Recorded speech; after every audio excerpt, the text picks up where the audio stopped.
Bienvenidos, esto es Observatorio Cotidiano en la Cultura y hoy vamos a hablar de las voces en el 68.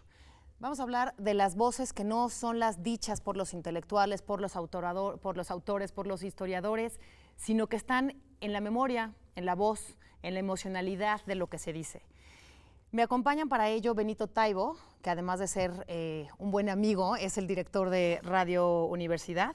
Y me acompaña también Álvaro Vázquez, que también es nuestro amigo y que es profesor investigador de la UAM, y que ambos están haciendo trabajos distintos, pero en términos de la voz, en el estudio del 68. Vamos primero a una cápsula para entender un poco lo que está haciendo Radio UNAM primero. ¿Te parece, Benito? Buenas noches, mi nombre es María del Carmen, yo soy enfermera. En el 68 estaba yo estudiando enfermería, estábamos teniendo prácticas de psiquiatría en Lecumberri y para mí, que tengo 68 años, todavía me pesa, me arrepiento y siento sentimiento de culpa de no haber podido ayudar en nada. Los muchachos, las crujías estaban llenas de estudiantes y nos gritaban: amigas, por favor, hablen con mis padres, este es mi teléfono. Nos prohibieron tomar un solo número, apuntar un solo número telefónico con riesgo a que nos expulsaran de la escuela. Yo estudié en la Escuela Nacional de Enfermería y Obstetricia de la UNAM y la verdad salí temblando de miedo, de culpa, y a mis 68 años todavía siento mucho haber sido tan cobarde y no haber apuntado ningún número telefónico para avisarles a sus padres. Soy Gerardo Chávez Miranda, yo tenía 11 años cuando el 68 jugaba en el camellón de Río Consulado. Cuando empezó la masacre, mis compañeros se fueron a su casa y dejó de pasar los carros. Se empezó a oír las balas. Desde entonces soy de izquierda. Buenas tardes. Yo en aquella época tenía 13 años, estaba muy joven y mi abuela era costurera. Me pedía de vez en cuando ir al centro a comprar cosas de bonetería que ella necesitaba. Pues yo iba con mucho gusto porque de paso me compraba quizás una camisa, un pantalón. A veces me iba yo a las armerías, había armerías en esa época, vendían armas al público y uno como niño podía entrar a verlas. El caso es que estábamos un día ahí en la calle de Correo Mayor, mi abuelita estaba ahí viendo algunas cosas que iba a comprar, cuando de repente pasó una persona corriendo ahí en la calle, gritando: ahí viene la bola, ahí viene la bola, la bola, la bola, la bola como Rabasa, ¿no? La novela de Rabasa. Y el dueño le pidió a uno de sus dependientes: sal a ver si es que ya viene la bola porque tenemos que cerrar. Y el dependiente salió a la calle, puso la mano así como visera, vio hacia todos lados, vio así, volteó para atrás, para adelante y regresó caminando muy tranquilo. Y el dueño le preguntó: ¿qué pasó? ¿Bien la bola? Dice: pues yo no la veo, yo no veo ninguna bola. Dice: yo lo único que veo es un montón de gente que viene. Y el señor le dijo: pues eso es la bola, tonto. A ver, y ya cerramos la puerta. Hasta hoy día me sigo preguntando, esta persona, ¿qué se imaginaba por la bola? ¿Qué era la bola para él? En fin. Mi nombre es Catalina Cabello Naranjo, haciendo memoria. Esa tarde, después de que el ejército nos tenía rodeados y nosotros tirados en el suelo, por mucho tiempo permanecimos así, sin poder levantar la cabeza. En un momento que pude levantar la cabeza, vi muy cerca de la orilla de donde estábamos tirados, un tanque, y a pocos metros del tanque, un militar que gritaba: acá los muertos, acá, y señalaba con su mano hacia un lugar, bajo el edificio Chihuahua. Ese recuerdo lo tengo muy grabado. Muy, muy grabado, y lo comparto. Estas son algunas de los testimonios de la voz, que es el tema que nos ocupa hoy, de la voz de gente que de alguna manera, Benito, estuvo ahí, que no tiene otro registro más que su voz, que no tiene otra memoria gráfica, otra memoria documental, sino el recuerdo y su voz. ¿Cuál es el trabajo que desde Radio UNAM han estado haciendo alrededor de los testimonios de la gente común en el 68? Convencidos como estamos de que la historia con mayúsculas se escribe con las pequeñas historias con minúsculas y, por otro lado, que somos animales del lenguaje, lanzamos un buzón de voz para que la gente pudiera contar sus experiencias y fue enormemente gratificante porque recibimos más de 100 testimonios de gente que nunca había hablado sobre esto. Hay una de ellas, tal vez la más conmovedora de todas. Escuchamos una donde se pone a llorar el personaje, pero hay otra en donde solamente es llanto. Son 3 minutos de llanto.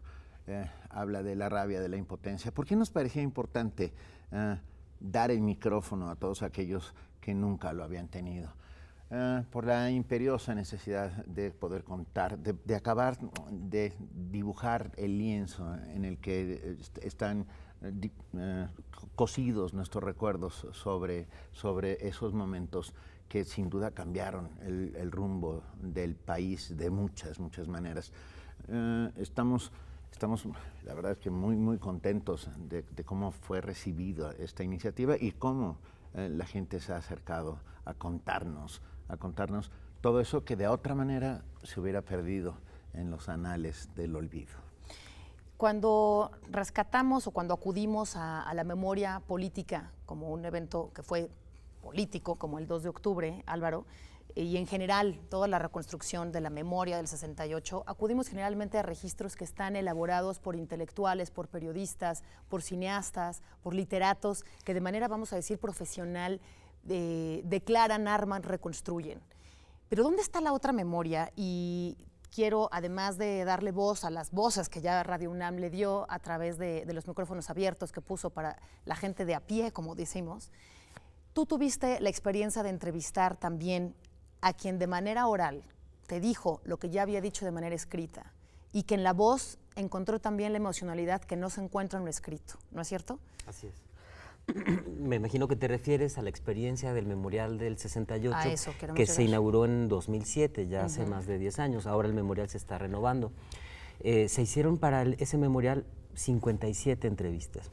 Esas 57 entrevistas no solamente eran con los grandes líderes y con las personas más visibles del movimiento, porque también nosotros quisimos dar una suerte como de variedad de los puntos de vista de la experiencia del 68 y tratamos de compensar que hubiera tanta gente de la UNAM como gente del Politécnico, gente que haya estado en alguna prepa, gente que haya estado en una vocacional, gente que haya estado en el Partido Comunista, gente que había disentido del Partido Comunista, gente que militaba en movimientos cristianos postconciliares. Es decir, el 68 fue un movimiento súper diverso y nosotros tratamos en aquellas 57 entrevistas dar la voz a todos ellos. Con la edición final pasó una cosa que es interesante.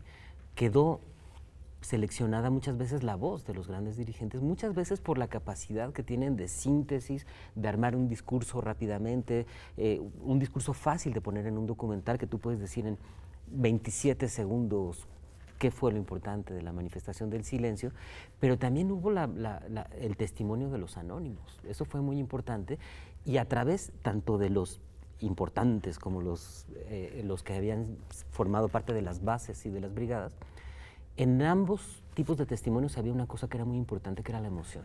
A eso es a donde quiero llegar, porque claramente, y Benito lo dijo, hay tal emocionalidad cuando se recuerda esto de viva voz, y quiero subrayar el tema de la voz, que tú lo has indicado, hay algún testimonio que solo es llanto. Así es, y fue muy impresionante cuando lo escuchamos, porque no dice su nombre y empieza a llorar, y termina la grabación y él sigue llorando. Y no puede decir. Y no puede decir nada, no puede contar nada, pero al no contar nada está contándolo todo. También el silencio es una parte importante de la voz. Por eso la Marcha del Silencio fue el grito más fuerte que se hizo durante aquellos días terribles de septiembre del 68. Yo creo que fue el momento más coyuntural y duro, porque acostumbrados a la arenga, al grito, al insulto, a la descalificación, etcétera, el silencio es no solo conmovedor, sino que apunta de una manera muy específica sobre casos. No sé, yo estoy convencido que también el silencio es parte importantísima de todo este tema. Bueno, no es gratuito que en este concierto último que tuvimos en el Museo de Antropología se incluyera El silencio de John Carroll, una pieza de 4 minutos y medio, que lo que da es un espacio para escuchar el silencio. De Cage, perdón. De Cage. ¿no? Sí, para sí, escuchar el 4 minutos y medio de silencio. De puro silencio, en el que, por cierto, escuchábamos las consignas de los estudiantes. Así es. ¿No? De la ENA. Álvaro, regresando a la emocionalidad puesta en estas entrevistas, ¿cómo se marca la distancia de la oralidad al escrito y cómo es el comportamiento de la emoción del oral a lo escrito? Una pregunta bien difícil, pero prefiero decirte qué fue lo que hicimos, que creo que de alguna manera va a contestar esto. Cuando tú haces un testimonio escrito, a final de cuentas estás pensando más en la posteridad y estás tratando de hacer una hilación, como decía Benito, una interpretación puesta en el testimonio. El testimonio es la connotación de la experiencia. En aquellas entrevistas nosotros nos propusimos únicamente preguntar por la experiencia, no de la interpretación. O sea, no queríamos preguntarle a la gente cuáles fueron las causas del movimiento estudiantil, claro, o este tipo de preguntas, sino simple y sencillamente, ¿cuál es tu historia de vida? ¿En qué familia creciste? ¿Cuáles fueron tus primeras lecturas? ¿Qué música escuchabas? ¿A qué manifestaciones fuiste? Si no habían ido a una manifestación, pues no nos interesaba mucho el relato, nos interesaba mucho cuál era su relato personal. Y el nivel de involucramiento. El nivel de involucramiento. Y entonces aquí entras en la primera distinción de lo que dices con lo escrito. Estás contando tu propia historia, qué fue lo que te sucedió, cómo lo estabas viviendo y cuál fue tu experiencia personalísima en todo esto. Entonces ahí la emoción empieza a aflorar de una manera mucho más vívida. ¿Tú crees que de manera oral tienes un testimonio distinto que el que tienes escrito? Definitivamente. El habla coloquial siempre dice otras cosas, te permites otras cosas, cuentas otras cosas. En el tema de Radio UNAM, Benito, si hubieras hecho este mismo concurso escrito, hubieras tenido quizá menos respuesta y mayor intención en armar esto que dice Álvaro, que es armar un discurso con un tinte político específico, fijar una posición. Sí, la literatura y todo lo que la acompaña tiende eso a la prosopopeya, al engrandecimiento, a la grandilocuencia, al utilizar. En cambio, somos, insisto, seres, animales del lenguaje desde tiempos inmemoriales, no el Pleistoceno, pero más para acá, cuando nos reunimos por primera vez en una cueva y contamos la historia que se fue repitiendo de cómo nos salvamos de esa gran helada y que luego pasó a las cocinas medievales y que luego pasó a las cocinas de los multifamiliares y que luego acabó dentro de los aparatos llamados computadoras, que es el Internet, donde seguimos sosteniendo estas conversaciones. La voz es imprescindible para entendernos como humanos y para conocer nuestra historia y nuestras historias. Desde luego, vamos a quedarnos ahí, vamos a un corte y volvemos justamente a este punto que acabas de poner, la voz como la puerta de las historias. Estamos hablando de las voces en el 68, volvemos un segundo, no se vaya.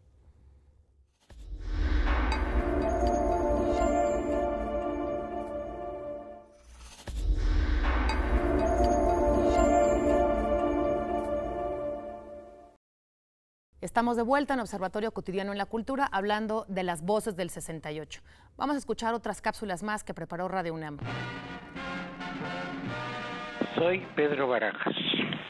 Era obrero industrial yo en ese año y salíamos un grupo a acompañar las manifestaciones, y sobre todo la de agosto del 68, la del 27 de agosto del 68. Y había un compañero que siempre nos estaba fustigando que éramos una bola de revoltosos, de bla, bla, bla. Entonces, una ocasión lo paré y le dije, acuérdate lo que te voy a decir. Un día te va a preguntar, ¿tu descendencia? Puede ser un hijo, un nieto. ¿Qué había pasado? ¿Qué pasó en el 68? Y vas a salir con la estupidez de que, no, pues no sé, yo no me fijé en eso. Le digo, dicho y hecho.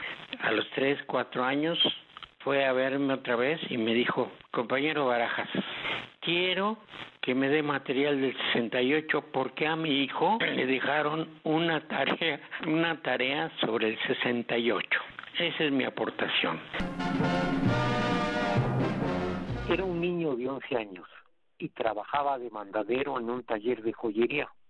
Palma 29, cuarto piso, esquina con Madero. En esa tarde calurosa de junio, me ordenaron traer refrescos para los 17 joyeros que ahí laboraban.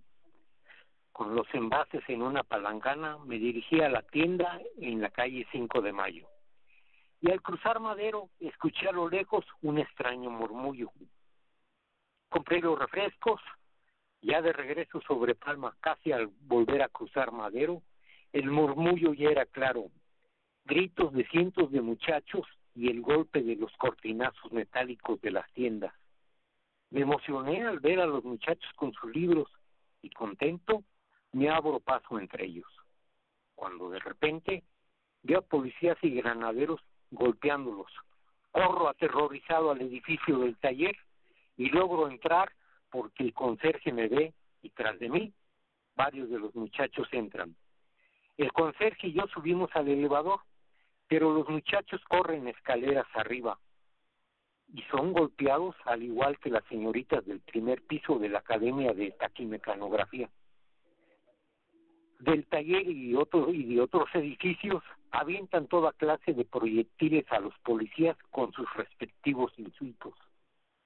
La salida del trabajo era a las 7 de la noche, pero el patrón decidió que era mejor irnos y para alguna emergencia dio 40 pesos a cada joyero. A mí me dieron 15 pesos. Abordaba el camión que va a la villa en la calle de Isabel la Católica, pero estaba cerrada al tránsito. Una señora dijo que los tranvías que van sobre la calle de Argentina daban servicio. Dirigí mis pasos hacia allá y al dar vuelta de la calle de Don Félix de Argentina estaba estacionado un camión de granaderos. Por miedo entro a una tienda de discos. Estaba disque viendo los discos y un empleado se puso a seguirme por si quería robar. Sin saber, agarro un disco de 4 canciones. Era Píntalo de Negro de los Rolling Stones. Pagué los 12 pesos, salí y abordé el tranvía. Al llegar a casa, conté a la familia los sucesos. Mi hermano mayor puso el disco y ¡oh, sorpresa! Píntalo de Negro empezaba como el murmullo desconocido que escuché al cruzar Madero y terminaba con los gritos de Jagger, con una sonoridad similar a los gritos de los muchachos cuando fueron agredidos en esa primer manifestación al Zócalo de 1968. Vamos a escuchar otros fragmentos más, Benito, de esto que prepararon en Radio UNAM para darle voz a la gente que, por cierto, recuerda las otras voces, que eso es lo más interesante. Está esta idea del compañero Pedro Barajas, sí, ¿no? Que ya prevé que va a ser parte de la historia. Sí, sí. Cuéntanos, o sea, ¿cómo? Sí, sin lugar a dudas. Todos tenemos algo que contar, todos tenemos historias que contar. Creo que es muy esclarecedor muchas de las cosas que hemos recibido, porque hubo durante muchos años la sensación de que el movimiento estudiantil de 68 no era apoyado por el pueblo, y esto es falso. Una demostración de ello es la película El Grito, claro, donde vemos avanzando a los estudiantes por reforma y amas de casa, vendedores, aplaudiendo a su paso. O esto que acabamos de escuchar de gente que lanzaba desde los edificios lo que fuera a los granaderos que golpeaban estudiantes. Esto cambia un poco la historia, o por lo menos parte de la percepción de la historia. Escuchar las voces de los que nunca tuvieron voz hasta ahora me parece que es fundamental para poder entender lo que sucedió y para poder entendernos hoy y para poder entender el futuro. Hay algunas referencias en estas cápsulas, Álvaro, que claramente vienen desde el miedo, ¿no? Está la enfermera, claro, que dice: me arrepiento de no haberle llamado a los papás como lo pedían los alumnos que estaban detenidos en Lecumberri. Está también, bueno, obviamente volvemos al tema del llanto como un terror de encontrar, pero también esta idea del tanque, ¿no? Esta idea de estaba un tanque al 1.5 metros. La voz del miedo, Álvaro, en donde en toda esta investigación que tú has hecho, ¿cuál es el lugar del miedo y cuál es el del valor? ¿Cuáles son las emociones que están ahí entre el miedo y el valor? ¿Me voy, corro, no corro, me quedo? En todas estas entrevistas que tú has hecho y en las que tú has escuchado rescatadas de testimonios grabadas en el momento, que esas son otras voces de las que habría que hablar aquí también. Son otras voces, sí, pero primero, ¿cuáles son los tópicos de las entrevistas? ¿De qué habla la gente cuando habla y pone las emociones? No todas las emociones son negativas. también están la alegría, la espontaneidad, el recuerdo de la belleza, de la juventud, de los compañeros que estaban allí. Esto es curioso porque muchos... Solidaridad, ¿no? De la solidaridad, del relajo, porque también tenía una connotación de fiesta. Esto es algo de lo que se ha hablado mucho. El 68 tiene una parte muy sombría y muy oscura, que es la parte represiva, pero tiene también una parte de una fiesta democrática. Sí, que durante más de un mes toma la Ciudad de México e inunda y contagia a los ciudadanos, a la gente que está allá a los lados. Y esto es importante, todo esto sale. Claro, cuando tú tomas estos testimonios y contrastas el testimonio de la alegría y luego lo contrastas con el del dolor, con el del miedo, con el del drama, de la represión, cuando tú vas haciendo estas historias, porque una cosa es decir en general, las fuerzas del Estado reprimieron a los estudiantes y otra cosa es en particular que te cuenten la historia de una joven estudiante de la Facultad de Veterinaria que fue llevada a una casa de seguridad sin ningún procedimiento legal correcto, donde fue prácticamente secuestrada durante 5 días y que la dejan en la Marquesa vendada a las 5 de la mañana junto con otra compañera, con la amenaza de que les pueden disparar. Esto es otra cosa. Claro, es otra cosa completamente distinta, porque entonces estás entrando a la dimensión del recuerdo individual. Tú mencionabas El Grito y todas estos, la película del Grito me refiero, y los gritos que se escuchan en El Grito, en esta restauración sonora en la que tú participaste al menos en una de las mesas de discusión, Álvaro, y en la que se escuche Súmense, Benito. Una y otra vez los muchachos en Félix Cuevas por Insurgentes gritaban, de eso es algo que tú querías hablar, a la gente, a los vecinos, súmense, súmense. Sí. Y estas consignas, estas palabras, estas voces que se escuchaban, dan también a estos que tú convocaste en Radio UNAM. ¿Cómo fue esta convocatoria que ustedes hicieron? ¿Qué van a hacer con ello? Bueno, la convocatoria fue pública, la anunciamos durante mucho tiempo, abrimos el buzón sin ningún tipo de censura, la gente tenía 3 minutos para contar su historia y bueno, insisto, hemos recibido más de 100 testimonios. Pero no solo eso, simultáneamente hemos hecho más de 60 largas entrevistas de más de 2 horas cada una con brigadistas que no fueron estrellas del movimiento y sin embargo fueron gente muy importante dentro de las bases del movimiento del 68. Tenemos por lo tanto alrededor de 250 horas de grabaciones nuevas, muchas de ellas inéditas, o sea, nunca habían contado su historia por primera vez. Todo ello pasará a ser parte del memorial de Tlatelolco. Por supuesto, todo este material va para el memorial. Una cosa muy importante, la mediateca que se está armando ahora en Tlatelolco será fundamental. Las entrevistas del memorial anterior van a estar en esta mediateca junto con las nuevas entrevistas que ellos han hecho, más el material que está recopilando Radio UNAM, más otras instancias de la universidad. Es muy importante que los testimonios estén accesibles a la gente.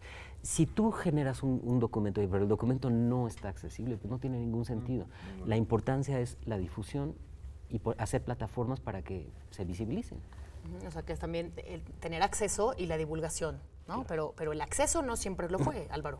Lo mencionaste ayer en alguna de las mesas de diálogo que tuvimos. Los acervos estuvieron cerrados, ahora estarán abiertos, no sabemos en qué nivel y en qué, ¿no? Hablábamos de el tema de los datos personales y de la protección de estos datos que también ahora están en discusión cuando se hablan de políticas de acervos, pero por lo menos estos que tú grabaste van a estar en las plataformas de Radio UNAM, en los acervos de Tlatelolco y Álvaro, los acervos sonoros forman parte también de todo esto que se incorporará entonces a Tlatelolco. Definitivamente. Por ejemplo, es bien interesante ver el proceso de restauración que hizo Filmoteca de la UNAM de los audios que originalmente habían sido grabados en Radio UNAM. Los chicos que filmaron El Grito no tenían cámaras, no tenían sincronía, no llevaban o sea, no había una grabadora. No había una grabadora. Ellos lo que hicieron fue recurrir a los audios que estaban en Radio UNAM, que había hecho el ingeniero Rodolfo Sánchez Alvarado. Exacto. Y entonces con eso se arma la banda sonora del Grito. Pero esto ha tenido un proceso de restauración digital ahora que te da una claridad de escucha. O sea, no solamente se hizo una restauración de la imagen, sino también del audio, que te da una calidad sonora que escuchas cosas que antes no escuchabas. Por ejemplo, y lo descubrí al ver esta nueva versión del Grito, hay un momento en que empieza a oírse un balido.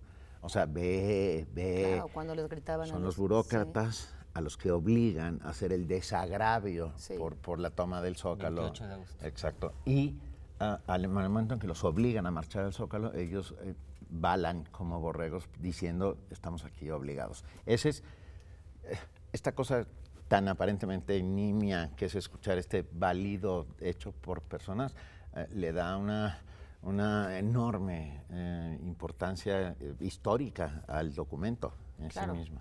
Desde luego. Y insiste en muchos más estaban a favor del movimiento de lo que parecía inicialmente. Perdón. Nada de perdón, al contrario. Tenemos 15 segundos para despedirnos. Una palabra con la que querría cerrar. Emotividad en el testimonio. Benito. Memoria. La importancia de la memoria y no perdonar ni olvidar, nunca. Me parece muy bien esa manera de cerrar. Y recordar también el valor de la voz siempre y de los acervos sonoros y de su rescate y de su investigación y su divulgación, que fue algo que tú pusiste también. Esto fue Las Voces del 68, aquí en Observatorio Cotidiano en la Cultura. Lo veo en la próxima.